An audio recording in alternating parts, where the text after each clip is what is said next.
ఎర్ర సముద్రము నీ ఆజ్ఞ మేరకు రహదారిగా మారగా దాటిరే నీ జనులు బహుక్షేమముగా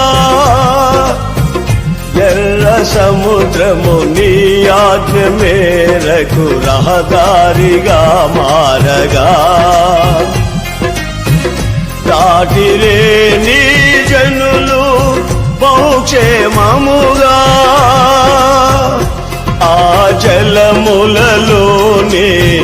శత్రు సైన్యము మునిగిపోయెనే ఆ జలములలోనే శత్రు సైన్యము మునిగిపోయెనే కృపా